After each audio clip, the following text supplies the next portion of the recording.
Skip it up and that up. Hello, everybody. Richard Review Tech USA here, and last night on RTU Streams, I had a stream. What's funny is I wasn't even gonna stream last night, but I decided to, and we watched Some Ordinary Gamers, or Mudahar's video, called Boogie2988 is Completely Pathetic. Now, I don't know how it transpired. I don't know if people were baiting Boogie to come on the show, or he said he wanted to come on the show. Needless to say, it doesn't matter. I sent him a Zoom link, and he came on, and we started discussing things about his documentary that just came out. And then, I don't know how this transpired, because it was all a blur, because I was more stoned than I've been in over 6 months. Mudahar came in. Now, again, I don't know if he was baited to come in, or he wanted to come in, but needless to say, I sent him a Zoom link. And then Keemstar showed up in the chat and wanted Boogie to leave because he said I was milking this, and there was milk all over the place and udders were squeezed. It was absolutely insane.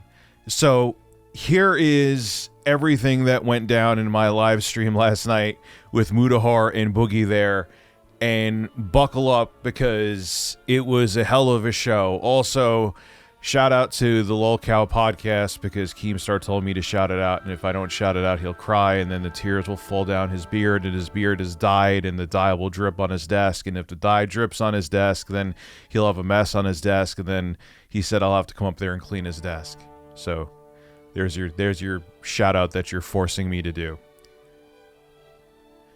Enjoy the chaos. I can hear you now, sir. Hey, what's up, man? How you doing? I'm doing well. I can't talk too long. I'm over here on Twitch at the moment. Okay. I'm live streaming Super Mario Wonder. Feels good to be playing video games again for a change. On live stream, you know? Normally I just like sit around and bitch about stuff. How you doing, Rich? I'm doing well. What's going on? What not much today. Not much. Somebody said that you wanted me on here, so I thought I'd come say hi. Yeah. Did you watch the doc? What'd you think? It's interesting. What was your incentive for putting something out so damning about yourself? There's a lot of different answers to that. I think I didn't get paid anything, though I did get paid $2,000 to travel up to Cleveland to take some photos and stuff to promote the thing. But I didn't get paid to do anything. My thought process on it was everyone has this mystique about me. They think that I'm this guy or that guy or whatever. I don't mind admitting what I've actually done. I don't mind admitting that I lost a shitload of money on crypto. I don't mind admitting that I spent a lot of money traveling the coast to coast and spend money on girls. I don't mind admitting that stuff about me. I'm very open about that, and I'm comfortable with it. It's the stuff that people think is bullshit about me, right? Oh, he's abusive to women, and he did this, and he did that. I didn't do any of that shit, you know? So I thought, let's make this thing. Let's make it a piece of art. Let's make YouTube history. And then there's a quote from Game of Thrones, right? Let me ask you a question. 2018 definitely wasn't your peak year, and you almost made, before taxes, obviously, $500,000. You've had bigger years than that. Where the hell? No, that was my peak. What are you insane? No, that was the most I ever made ever, and it's only because of sponsors. You realize 90% of the Francis videos either got no ads or very low quality ads. You know that, right? Yeah, but that's a different era, dude. No, that's the entire time from the first Francis character all the way up to the very end. Those videos either got fully demonetized or they got the lowest common denominator ads.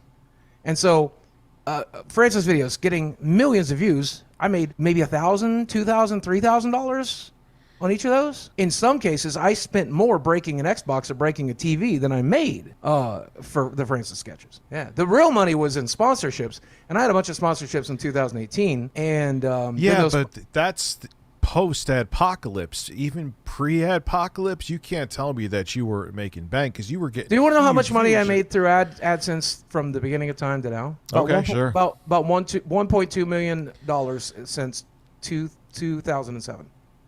About 1.2 it's less than 1.6. I know that. It might be less than 1.5. I think it's 1.2, 1.3 million. It's what I made across 17 years. That makes no sense. Yeah, I don't believe it. Well, I'll send you a screenshot right now if you want to see it. I don't really care. I've always been very open about this. I mean, you made half of that in Well, that 1 was year? No, ad revenue that year is probably 1,500 or 150,000. It was all sponsorships, which is why when people like did that organized letter writing campaign to get rid of all my sponsors, they killed me. They killed me. That ended me. When you made that much money, did you not pay off your house? Well, dead people don't live in houses, right? And so why pay off a house if you don't plan to live? Right? If you're going to blow your brains out, if you're going to swallow a bunch of pills, why would you pay off your house? Blow the money and then blow your brains out. Yeah, but you seem to keep going to that for all of your bad financial decisions. Well, that's because of all my bad financial decisions. That's why I made them. I wouldn't have made them otherwise. Why else would I have made them? What would be the reasoning behind it? If you're going to live, you should keep your money for retirement. If you don't plan to live, you should spend it. That seems pretty obvious. But you are in your situation, and it is people. Here's the thing that my main issue is that you put out this documentary that is exposing everything about you, but you seem annoyed when people have opinions about a documentary where you want them to have opinions. What have I been annoyed? What have I been annoyed by? On Twitter, I've seen you not be very happy. No, not at all. People are entitled. Yeah, 1.3 million. I can send you a screenshot right now if you want to see it. But that said, 1.3 million is a tremendous amount of money. I should still have money left. If I hadn't made stupid money decisions, I would have still had it. But no, I'm not annoyed with anybody who's mad about the documentary. You should be. Holy shit! We even have Keemstar. What the fuck is going on? I'm in the Twilight Zone right now. We got Keemstar here. We got Bill Gates here. Is Bill Gates here? I like Bill Gates. Give me money. Anyway, by the way, I'm not even supposed to talk about this stuff here. You gotta go to the Lolcow podcast. You want to hear shit like this? We just recorded our first episode. Go follow it here on YouTube. Go follow it on Twitter. It's fucking insane. I go off for 20 minutes about my situation with Mudahar. Mudahar just made a video about me today. Go follow the Lolcow podcast. You'll be really glad you did. But video. What the but Boogie? Do you realize, man? Even with the corner that you backed yourself in, you could live stream and be okay, dude. I'm literally doing it right now. I'm literally doing it right now. There you go. I'm literally doing it right now. But I have to ask you a tough question. Sure. Can you psychologically handle the live streaming? I don't know. Time will tell. I'm in probably the best mental health state that I've been in a really long time, which is to say not great still. But it's the best I've really been in. And I'm at peace with everything. I'm at peace with the polycythemia. I'm at peace with the girlfriend. I'm at peace with my body. I'm at peace with my mind. I'm at peace with my financial situation. And it's a good place to be, I think. Then if you could handle it, then you'll be okay. Because that's where, you could do all right. But yeah, we'll see. I mean, I'm doing all right on YouTube, I'll tell you, since these view numbers are up. But I don't think they'll stay up. But I started talking about some video games and stuff. And people seem to really like me doing commentary again.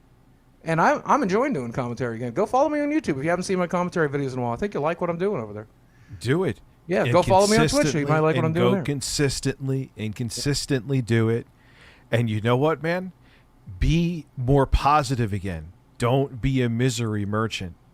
I mean, that's. Do you hear me being a misery merchant tonight? I'm happy as pig and shit. I'm glad to talk to you, Rich. I haven't talked to you in years. You sound. There's a different tone to your voice though, and I'm trying to. And Keemstar, you could tongue twist my asshole. I'm not milking him. You could come milk my fucking nipples. Jesus Christ! Stop milking. Listen, milk my butt cheeks. Everybody, go right now to the Lolcow podcast, Lolcow Live on YouTube, Lolcow Live on Twitch, Lolcow Live on Instagram. Here's what you're going to get if you follow that, okay? You're going to see me and Jordy and Tommy C arguing every week. I mean, I basically screamed at Tommy C, and he screamed at me in this last episode, okay?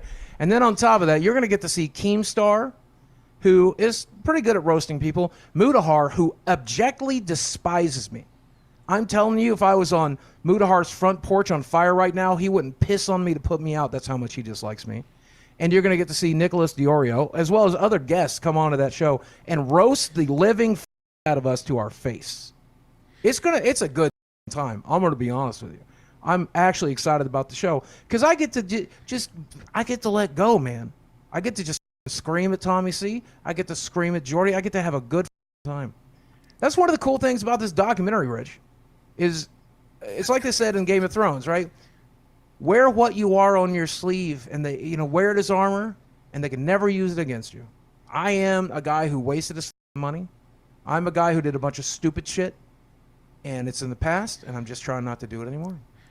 You could keep on bringing up, look, and I'm not trying to downplay being suicidal, but I was saying earlier in the stream, you could have at least paid off the damn house and then in that home. But dead people don't live in houses, Rich, and I didn't have enough to pay off the house. But you're still, which I'm glad, but you're still here. Yeah, well, I mean, mistakes happen. I've made worse mistakes than wasting this money. Look what I did to my body. That's infinitely worse than wasting $500,000. You know? Keemstar, I swear to God, I am going to put on one of those where the women have the nipples and I'm going to put milk in them, and then I'm going to breastfeed you. I'm not milking. I heard Boogie wanted a link, and I gave Boogie a link. Oh, I didn't ask for the link. Somebody said you wanted me to come in here, so I thought I would. Oh, we both had. Oh, we both got mine then. Did you have Mike Klum on? You really should. He's a really fun guy to talk to. I did have Mike Klum on. Yeah, yes. I was about to say, you do your show. He likes you. He's a good fan. Yeah. So he came on. So listen, man. Just my final statement to you is just be entertaining. Yeah. Well, hey, listen. We've had really entertaining streams in the past, haven't we? Let's do it again. Yes, we have. Let's do one again. You still sound like you're in shell shock, which I understand. I respect that. Watching this thing has been emotional for me. It's been emotional for everybody. It's emotional for Mike, who made the thing. So I get it. I respect it. I understand. But when you're feeling less emotional about it and you want to just hang out and have some fun, let's do that. And yes, let's do it. And now everybody leave Rich's stream and go follow me on Twitch right now and watch me play Mario. I need the money way worse than Rich does. I'm too stoned to think of anything witty. Oh shit! Are you stoned right now? Oh, I'm high as hell. What are you on? This is. I'm just medical marijuana. I have that like the shit breast amazing, spray. dude? And the spray you got to be careful with because it could you'll be like completely sober and then 10 seconds later it drop kicks you in the balls, and that's where I'm at right now. I'm all about the edibles, man. My girlfriend has really severe social anxiety. She does really well with it, though, these days. And the way that she does so well with it is medical marijuana. And so she's pretty consistently, if we have to go somewhere, if we have to do something, we have to film, she gets high first. And, boy, it's a wonder drug. It's a wonder drug. The difference between her on her medical marijuana and her not, it's night and day. It's night and day. It's beautiful. It's a wonder drug. Yes, audience, I would let Muda on. If Boogie would stay on, I can't keep. Yeah, I mean, if Muda wants to, is Muda around? Hi, Muda. Yeah, believe me, I just want to let it be known if he wants to come on, yeah. I am not stonewalling that. Yeah, if Muda's around, he's welcome to do whatever he wants to do, man. Oh. I mean, at the end of the day, I said this on the Locale podcast. You'll have to wait to hear it there, but I said all my grievances with Muda. I have no grievances, and apparently Muda said his grievances on a YouTube video tonight, and I guess hopefully we're in a good place after that. But I mean, as good as the place can be when a guy openly hates you, That guy openly fucking hates me, which honestly, I don't entirely blame him, But you want to hear my point of view of it, you got to listen to the Locale podcasts. What? You say that, though, it sounds like you're disingenuous when you say that, to be honest with you. Oh, what do you mean? Like, you're angry that he had this video out about you. I could hear it. No, not at all. I knew it was coming. He even gave me a warning that it was coming. I pretty obvious last couple of conversations we had that this was coming. 0 contributions. And we obviously put a documentary out there for people to react to. Me and Mike have said, if you want to react to it, watch the entire thing. Watch it on your live streams, watch it on your YouTube videos, watch it, whatever you want to do. That's why it's out there. Not ever. He is what happens when Alex Jones becomes a conspiracy theorist and he's on hellish shrooms. I admitted to some really stupid shit. Stories for days. We have, Mudahar is here. He said, Muda, can I send you a link? I am failing worse than Leafy did right now when he was trying to be a moderator because I'm stoned as hell. And all right, I'll get you the invite. I am not equipped right now to handle this. I am just being honest. This is a shit show. I'm here for it. But I feel like when I'm trying to play Mario at the same time, so it's a little complicated. By the way, hold on, let me do a little shout outs on my stream. I may need to fucking call Jay. Listen, holy. What's up, Lando Commandy? Lando Commandy? As I'm getting shirtless to be the professional that I am. So you did not give a heads up, or Muda didn't give you a heads up, Boogie, because you blocked him, apparently. Yeah, well, wait, no, how what I'm could you saying say, is, how could you say that I gave you a heads up? That doesn't make any sense. Because you've been mad at me for like a week. I knew it had to be coming. I'm not mad at you. I mean, just like disgusted with my behavior. To be mad at you would mean that you would have to like matter to me personally. Well, that's true. Okay. I don't get mad at you. I can't. All right. I don't have the time. It's just like I think you're a compulsive liar. Is sort of the. I respect that. I understand that. I've definitely been an unreliable witness. How can you say you're like you respect that? Like this is the thing that I don't get. Like you respect that somebody believes you're a compulsive liar. That's a very respectful. That's very respectful. That's not respectful. That's not respectful. Like you should be learning to better yourself instead of just saying, "Oh, that's respectful." What are you doing? What I'm saying is, I have lied in the past. I'm doing my best to not lie. But you literally okay, so you've lied in the past. What have you done very recently? Because like in the last few months, you've literally like blatantly lied. Like that whole boxing fight thing. It's funny because catching you in a lie is the easiest thing. What did I lie about the boxing fight thing? You said that you had $1,500 in boxing, like to pay for boxing. Oh no, lessons. Mike Klum said on my live stream he fudged those numbers. He didn't get those numbers from me. He'll openly tell you. And so hold on. You watched this documentary before it came out in its entirety and we're okay with that then? I didn't pay attention to the numbers like most of the text. Like, for example, he said that I was on a drug that I'm not on. Apparently, one of the drugs he wrote the name of, I'm on like a muscle relaxer called bupropion or something like that. Mm-hmm. He wrote like bupropion, which is a drug people take to recover from opiate addiction. Oh, thank you, baby. So now you're implying that the documenter that you worked with is a liar? So that brings up his entirety into that brings his entire like integrity and the future of his channel. No, I'm just saying that he made a couple of mistakes when it came to the numbers, and made a couple of mistakes when it came to the text. Before that documentary came out, why didn't you call him up and say, "Hey, can you fix that mistake? It's pretty fucked up." Because I didn't. Because it is pretty fucked up. I didn't really read any of the text. It's not something I was paying a lot of attention to. We watched it together on. And the funniest thing is, it's not even the text, by the way, too. You said it in the documentary. You talked about the boxing training, didn't you? Oh no, I know. I did spend more money than I got paid. It's just not that particular way. I could break it down for if you want to know. Okay, but in that clip, Rich, can you put that clip on again where he's discussing his like boxing match, like his the $10,000 and like all the expenses he got? We're all here, so we might as well just watch it together. Yeah. Where do you know the point it's in your video? Also, Boogie, do you still have 30-something thousand in crypto right now? I did at the beginning of the year. I've got crypto's up right now, so I'm up to about 9. But about last week I had about 6.7. I got about. I don't understand why you don't cash that out. Because you only take the loss when you sell it, and like I guess the $6,000 could disappear tomorrow, but that's not really gonna make or break me. But if it goes up, I could definitely use the money. You know, if it goes down 1,000, it's probably not going to make a huge difference. But do you understand if it goes how wild that is? Like, you're complaining about money, and how much is it worth right now in asset-wise, like according to your app? About $9,000 or so. So $9,000, right? I cash it how out much as is your mortgage? I cash it out as I need it. So at the beginning of December, I'll pull out $2,000 and pay my mortgage. It's like a savings account. I just treat it like a savings account. Except this savings account makes me money sometimes. It's not a savings account because it's literally the most negatively volatile asset you have. I don't know. It's held really steady for the last 2 years. Because it lost 99% of its fucking value. Right, so how low can it go? Yeah. Like, exactly. What do you mean? That's why I leave it in there. How low can it go?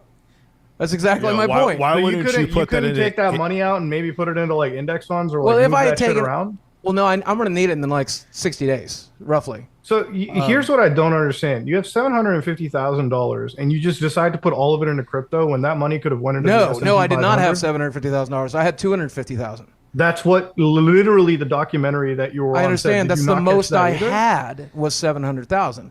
When I initially invested in crypto, I had $250,000. So why did you let him write you lost $600,000 in crypto? Because that's about how much I lost. My max amount was about $700,000. And so if I sold that day, I would have had $700,000. The math doesn't make sense. The math should make sense. Well, let me walk you through it, okay?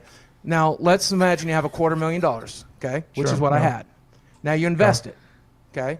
Now, it goes up to $800,000, okay? Now, if you sold it, then how much money would we have? $800,000, right? But I didn't. I sold it when it was considerably less than that. So you're telling me you put $250,000 in, you made like $750,000. That was your peak, right? Like the asset that was valued. So why the wouldn't you cash it out then? Or are you just like greedy? Was it literally like a gamble? Like it literally sounds like you were playing fucking roulette. I went to, I mean, it was kind of like gambling, honestly, Moody. But I went to bed one night. I was invested in a small shit coin called, it was either Uni or, I don't know, Michael Green could tell you the other one. But one of them was Uni, one of them was, I don't know. But I went to bed and it lost 60% value overnight.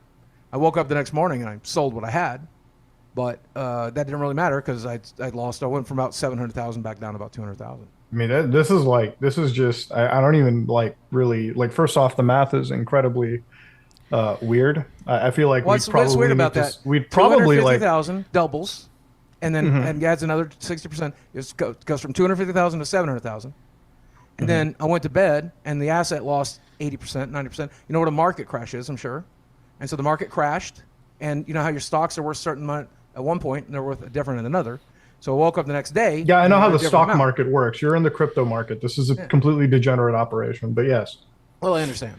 You know, I so after you got so hold on. You put in 250,000. You got up to 750. How much did it drop to? About 200,000, 250,000 over. And you didn't decide maybe I should cash out then? No, you let it go all the way down to 30 after that. Well, I did. I did cash out then. So but you cashed out $200,000? Yeah. What do you think I've lived off of since 2000 or 2020? I've had to live off something. So what was Mike showing in his documentary where you had 30,000 in assets still remaining in a crypto account? Well, I put it back into Ethereum, which is a really safe investment. Ethereum and Bitcoin are really safe investments once they're at the bottom of the market. Jesus Christ. Bitcoin and Ethereum are safe investments. So now you had $200,000. You couldn't put any of that money into like the index, the S&P 500, you know, literally buy the average of a tech stock and like let that raise year after year. I mean, this isn't financial advice, by the way, but most financial advice is I could have, and that obviously would have been the smart thing to do. Or maybe you could have put it into the house because that's clearly a very safe, appreciating asset.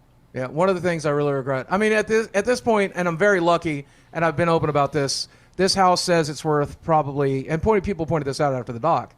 I wasn't aware of this, but this house's value is closer to like 450,000. I paid 250. I owe about 150 on it. So theoretically, after closing costs, I could. The math that you just told me makes it sound like you put in a value of money into cryptocurrency. It raised, and then you lost, but you cashed out roughly around the same value you put in. So it doesn't really sound like you lost $600,000 in crypto, then, right? It just sounds like you're gambling. Again.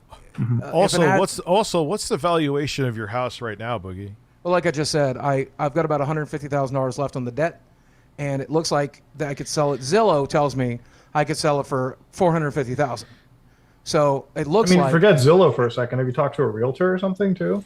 This is the thing about like my video.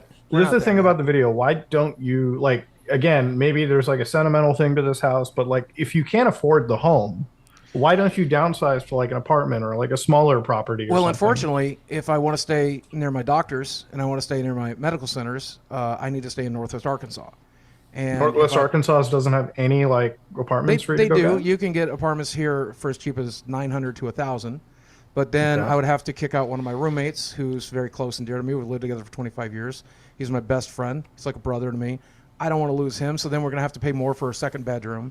Why don't you and him split the rent with each other? I don't talk about that.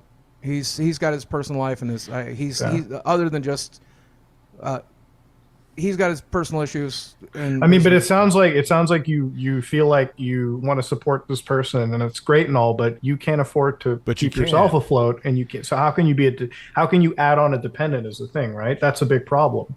I mean, at the end of the day, he does bring in. Again, his life is personal. Let's leave his life personal.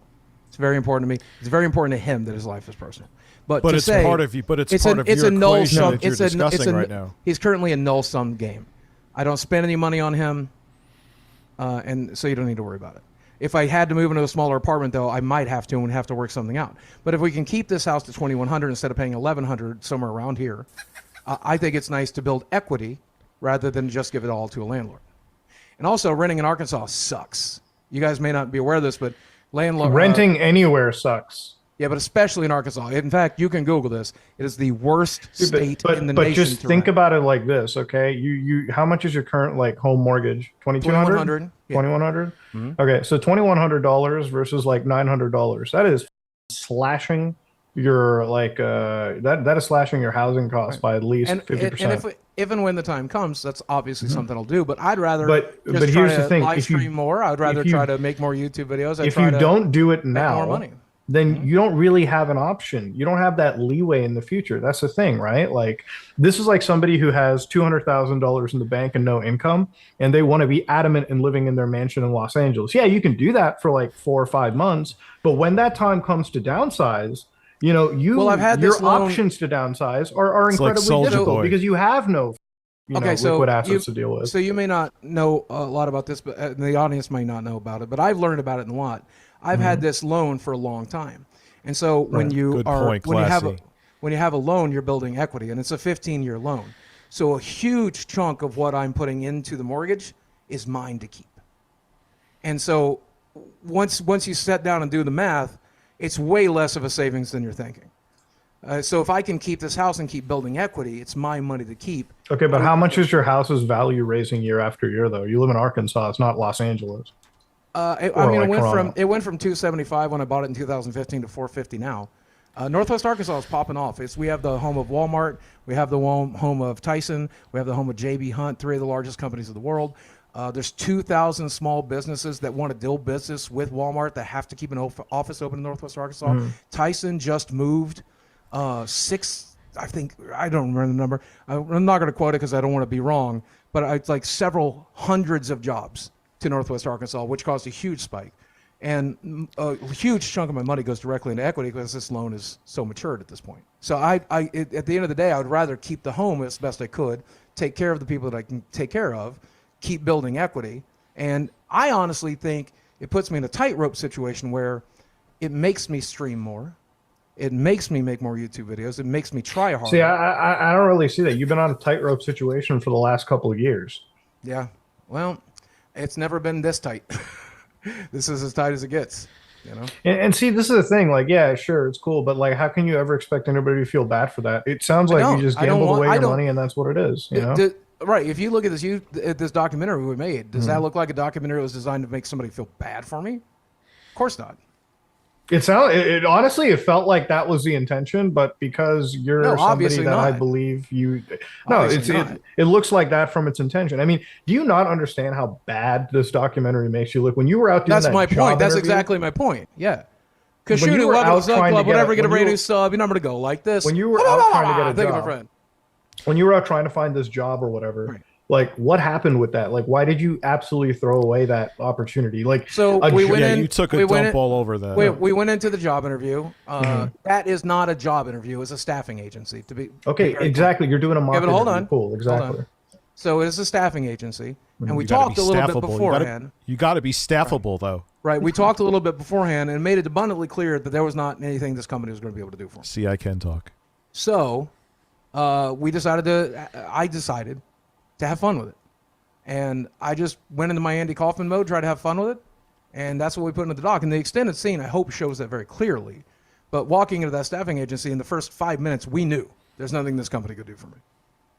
So why not have fun with it? I also did the same thing. Is that like the attitude you have when you walk into anything that could change your life? It's like, this couldn't happen. There's nothing could do it. Well, no, once they tell me that it can't, then sure, yeah. Once they tell me that, in that video, like, she pretty much said, hey, if you have the mentality of I can't, then you won't. And she was right. Right, but that's after she told me.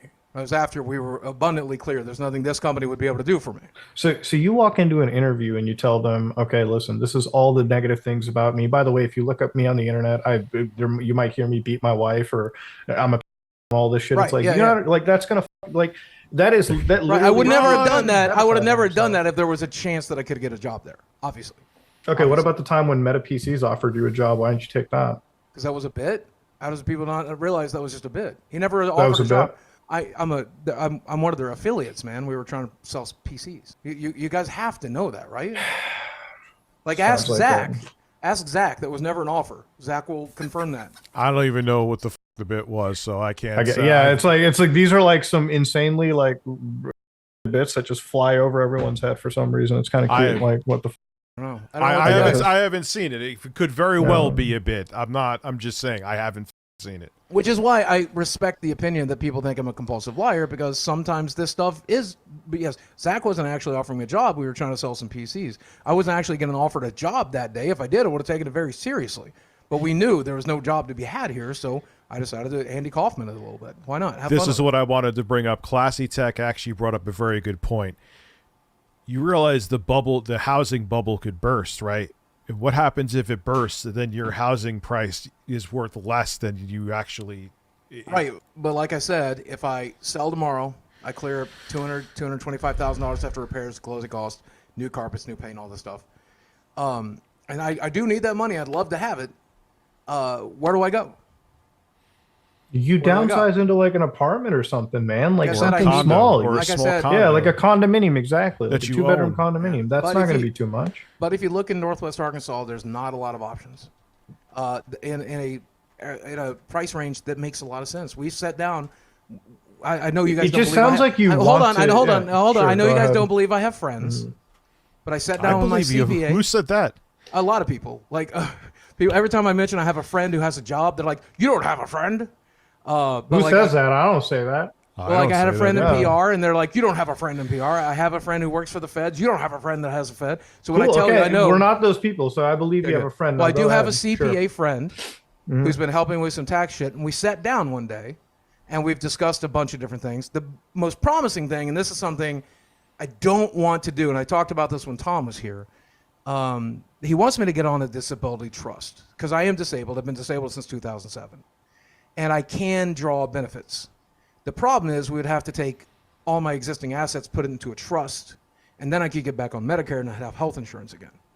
So that's something we're considering doing.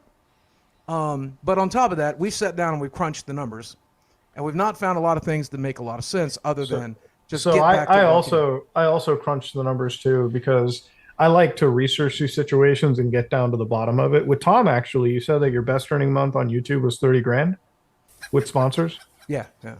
So explain to me real quickly. So in 2000, and I think it was 18 or 19, whatever, when you made $5,498,000 US specifically, even if you multiply 30 by 12, which is like some real utopian ass accounting, that's still not even coming close to clearing 498,000. So like, what is up with these weird discrepancies in like income? Like that's at least $110,000 discrepancies. I don't know, man. Like if you need to see my taxes, I've got them all on my hard drive. You can see them. I don't know.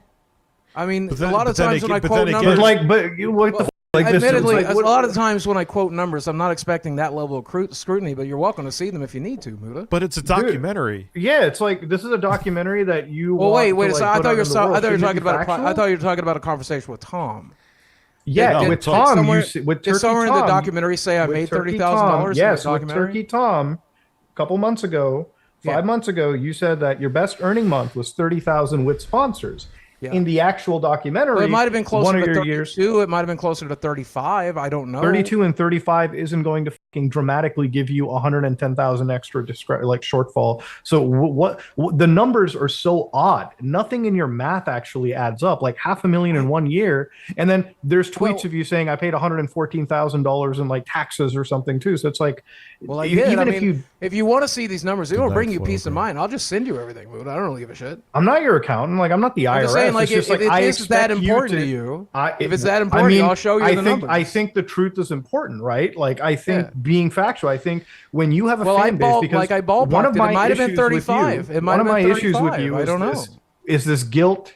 Is this guilt tripping you do to your fan base? Especially when it comes to money. Right now. Especially when it comes to money, it's like I'm about to lose my house. I made that mistake last year, and I haven't mentioned it since. Let me explain. When it comes to money, you're always telling your fans, "I wish I could do better. I wish like I wasn't on my dire straits." And now when we're looking at your revenues and you're talking about your earnings, there's such a discrepancy there. So am I supposed to believe that? I can fix these discrepancies for you. I'll set you down, and you can see them. am I supposed to believe that you're at your financial wits, or maybe you have more money than you let on? Because nobody has any idea. You're not giving factual numbers. I literally posted. And then I you get literally, a little, hold on. I get a little literally bit posted. angry. You get a little snippy with me when you tell me shit about this. And I'm telling you right now, these discrepancies are not something I like literally to see. posted my bank account info and my crypto info in the locale chat. You can see how much money I have.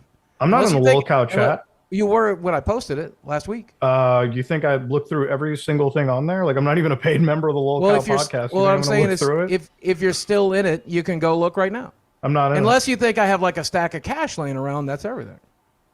I'm not in that right now, nor do I see your tax information, nor do I need to see it. I just need to explain. I need you to tell me, for a man who's watched this documentary before its release and you stood by it, how could you stand by such glaring discrepancies? They weren't that important to me, and I forget how important. So you're telling me the exact amount of money you make when that's such a big part of your like complaining of like this whole thing? Yeah. Well, I know how much money I made. I don't care what you guys know or think. That's not that important to me. I don't. So you're willing to give us false information when we try correcting you on it? You get a documentary. Well, again, like I said, you got to take that up with Mike. Unfortunately, he ballparked the numbers. Wait, you gave the information. You were the one who. No, I didn't give him. No, I did not give him that information. I did not. What do you mean? He had access. You were the one talking about this with him. You were in your tub showing him your bank account. Hold on. You were there. Hold on a second. Okay. Let me call Mike. Let's get him in. I guess Mike is like the biggest liar then, right? No, he's like, not. Holy shit. Again, well, apparently he's not Mike used to the level of insane scrutiny that you guys feel you need to have. I guess Mike must like absolutely. What the? If anyone else made a documentary like this and had big financial discrepancies, they'd be. Yeah, you'd be fucking mad. You'd be yelling at us. You'd be like, "Where'd you get your I wouldn't. I'm so information?" used to you being wrong about me. I'm numb to it at this point. How am I wrong about you? I called about these discrepancies. That's what I'm talking asking about you. in the past, man. And how have I been wrong in the past? Please explain exactly how I've been wrong in the past. My 18-year-old girlfriend's a start when she's not 18. I never made a public statement. You tweeted that last week. You tweeted that last week. When did I tweet? You said you're telling people she's 18. I never fucking did. No, because I never did. Was the one that talked about it in that leak. No, but you tweeted it. It's on your feed right now. You tweeted what it out. Do you mean? When you tell people your girlfriend is 18. When you tell people, I never did. I never did. That's what he told us. I never did. But I didn't. That's what he told us. But you are factually incorrect because I never did. Did I speak about that publicly until you made Yes, any mention it's on your Twitter feed. Yeah, I quote tweeted you.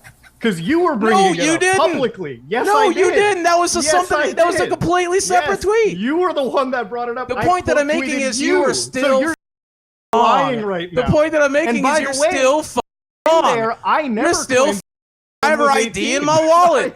I know how old she is. You literally just she's lied not. She's so 20 hard. years old. And now you're so mad that you got caught in this lie. It's not a lie. It's on your Twitter feed right now. Yeah, go check your Twitter feed right now. I'm looking go at it. check your Twitter feed right now. It's on there right now. It's on there right now. It's there right now. Go look at your Twitter feed. It's on there right now. I ain't lying to nobody. It's on there right now. Go look at it. It's not there. I'm not lying about anything. It's on there. You said it. I'm looking at it. You're the I quote. You said it. You said that I said that, and I never did. I never did. I never did. I never did. Yeah, you did. I never did. I got a question. I never did. I never did. I never did, but you said I did. That's you being wrong about me. That's you being wrong about me. That's you being wrong about me. I literally just. That's you being wrong about me. Oh, how's it feel, Muda? How's it feel, Muda? How's it feel, Muda, to be caught in the lie? Woo! How's it feel, Muda? Wait for you to calm down, I guess. Jesus Christ. And then I can deconstruct exactly how you're wrong. How am I wrong? Did you tweet that I said that she was 18? Yes, I did. I never did. No, I never did. I never did. I never did, though. I've never said it. 50-year-old man. I've never said it. I've never said it. 50-year-old man, dude. Jesus Christ. I've never said it. I never will say it because she's not. She never was 18 when I knew her. Yeah, so why would I ever say the fact that you were talking about me in some group chat. How long were you talking to her? God damn, dude. For? We just celebrated our 1-year anniversary today. We officially started talking November 10th last year. November 10th of what year? Last year. One year. Okay. Yeah. which would have made her 19 at the time. We started dating when she was 20, when she turned 20 in March. And we've met for the first time in June. And she legal is legal, and that's all that matters to me. But you don't think? No, I mean it matters to me. I wouldn't want to date an 18-year-old. You know, why? Don't you think that's like kind of dumping your trauma on her? I mean, he doesn't care. He was sitting there telling her every single health issue that he had, and she started to cry in front of him. What do you think she's going to go through? So this is my belief. I believe, and you might disagree, but I believe that if someone is going to be in your life, they need to be informed. And so I want to make sure that she basically remind them that you're basically at death's door. That's really good. I wanted to set her down and make sure she fully understood what she was walking into. What do you think her reaction was going to be? What do you think? A normal person is going to get up and run away, or do you think they're going to get, forcibly attached to you because shit, I'm a real bad person if I run away when this person's dying? She's got a great place to go. I don't know if you're aware of this, but do you know that one of the biggest causes of divorce is people getting sick? Did you know that? Did you know that people who have cancer, their significant others leave them very frequently? Did you know that? Yeah, so yes, we know this. One of the most common responses to someone being as sick as I am would be to leave. She chose to stay. But she's psychologically damaged though. Yeah. I she's got daddy issues. Shit. She even sat there and was like, "If you cheat on her, she'll still let it go because you're a YouTuber." Yeah, we had a really good moment. We had a really good moment on the live stream the other night, and she came in there. I'm like, "Baby, if I ever cheat on you, you got to promise me you'll cut my dick off." And she's like, "Of course." She's got social anxiety. She's like me. She says silly shit sometimes when the pressure's on. It's really hard. Yeah, but I didn't even realize that for her to say that she would still be with you if you cheated, like it's just. She immediately regretted saying it, like we talked about it that night, and but Freudian slips are Freudian slips. Yeah. It just doesn't seem healthy. Yeah, I get that. At the end of the day, she's got loving parents that'll take care of her, and when she's ready to go, she can go, and I'll be glad to help her.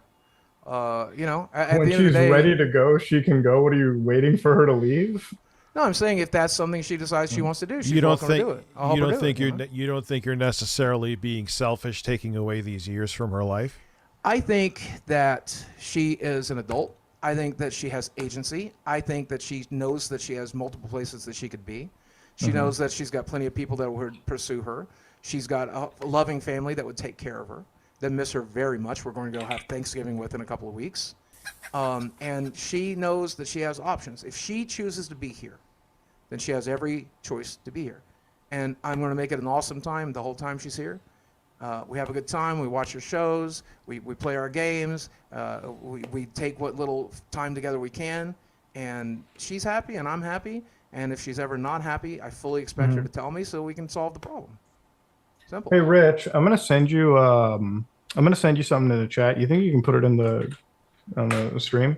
I can't see that. This is the show me. Can you read it to me or whatever? This is the actual tweet that Boogie is saying that I mentioned about him 18. I want you to tell me who I'm quote tweeting in this. Who started this contract? Who started this first? Please. Read the tweet. Were you sending it Zoom or I sent it to you in the Zoom meeting chat. Yeah, read the tweet to us, please. Yes, read the tweet exactly. And I sent you an image as well too that shows you the deleted tweet from the individual I quote tweeted. Just tell me who that individual is. Yeah. Okay. I mean, I'm not going to say I didn't start the conversation. No. Shut the.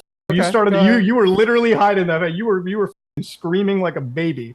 I'll keep screaming at the baby. You said that she was. I said that she was 18. All right, so there's that. I can't. How do I see it? Can I? Is there a way to see it? Hold on. I'm gonna get that too. Sorry to do this to you when you're high, man. It's okay. I was just gonna play with the tape deck like a nice little middle-aged man tonight, and here I am. Yeah, who am I responding to there, Rich? Who started this? What did you say though? Isn't that important too? It's all right there. Y'all expected me to go wild about these Keemstar Moodle leaks where they shit talk me. I wouldn't have expected anything else from that type of group or chat. Mudahar quote tweets, but I didn't privately shit talk you. I'm very open about my dislike of you. I think you're one very manipulative person who loves to take advantage of your fans. Creators asked you about your weird relationship when you publicized it, which you very much did, Boogie.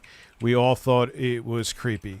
Now, again, before Boogie talks over, when he's talking about group chat is a private chat that creators have between each other. This is not a public statement of fact. Under it, I said, when you tell people a girl you met just turned 18, because Keemstar was the one that told us about this in a group chat, and we were kind of a little bit grossed out. But I didn't make a public matter-of-fact statement because that's just Keemstar's word. I'm not going to publicly defame somebody when there's no hard proof. So before you go, I never did, there you go. That's your lie that you got caught up in. So wait, talk your way through it. Read the tweet again. Your tweet. Again. I'm so sorry. I'm dealing with some shit. read your tweet again, if you don't mind. Y'all expect me to go wild about these Keemstar? No. His tweet, the one where he says that I was telling people that she was 18. Can you tell me that part again?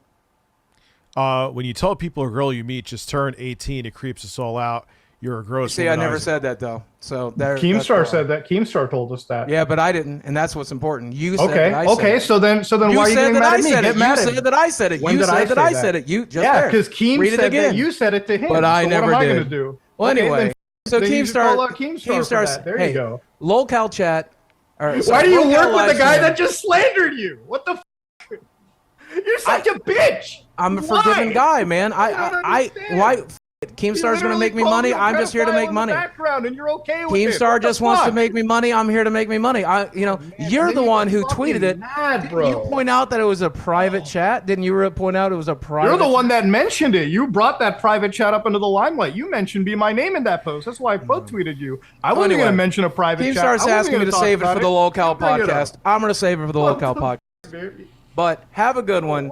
You did say that publicly. I said that she was 18. I didn't say shit publicly. You did. I didn't. You did say that. You did right there. I didn't make a public matter statement. The tweet that he just. Then you need to go back to a fucking school and relearn how to read properly. Because Rich, my God, read that to me one more time, could you? Yeah, please. Read it again, the part where he please. says that she's 18. Could you do that again? I say that? I said people said that she was 18 in the group chat that you were referencing. Read it again for me real quick, When you tell people a girl you met just turned 18, it's I never did, though. When you tell people a girl you just met, but I never did, though. That person is I never did, though. Keemstar said it to us. Have a good night. Okay, so you're saying, all right, cool. Then he just leaves, I guess. Did he really just leave? Oh, he really did. He left because he gets rolled. That's what happens. He gets fucking bodied. Like, you want to call me out? Cool. You can call me out for a million motherfucking reasons.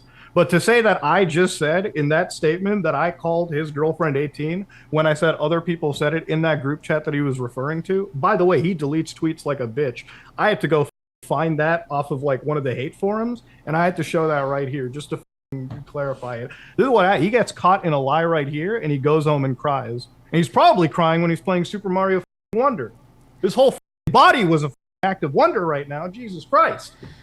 And yeah, dude, he's made way more money than I don't understand how he was pre-adpocalypse getting huge numbers for years. So he's made more money than he's letting people know about. I don't care what he says or what papers he shows me. There's no way that he did not have more zeros in his bank account. Unless there's something I'm missing. I do trust. If we can't apparently trust the documentarian or the person being like documented, I guess every statement that we read are just bullshit. I don't know. I don't know. Again, honestly, like, it's just insane. This is like, and here's the thing, okay? When anybody's like, I get mad, it's just like lying pisses me off. It really does. It really just angers me to the point that like, and you know what pisses me off more is when you bring my credibility in action. I've in the past when it comes to credibility, even when it with like Ethan Klein and everything. Since then, learning is the most important thing, especially when it comes to facts like this. I try to like triple check everything. So like when you like question me a million times, at least put some effort. Don't scream like a baby. I literally had to find this quote. It took me 5 minutes to find the deleted tweet and show that, and that's why he left. Because it's like, what are you gonna do? You know. Anyway, yeah, thank you, man, for coming on. Yeah, no, it's great to be on, dude. Thank you. Yeah, you're welcome. Have a good night, and I appreciate it. All right, take care, man. Take care. Effective immediately. Effective immediately. Effective immediately.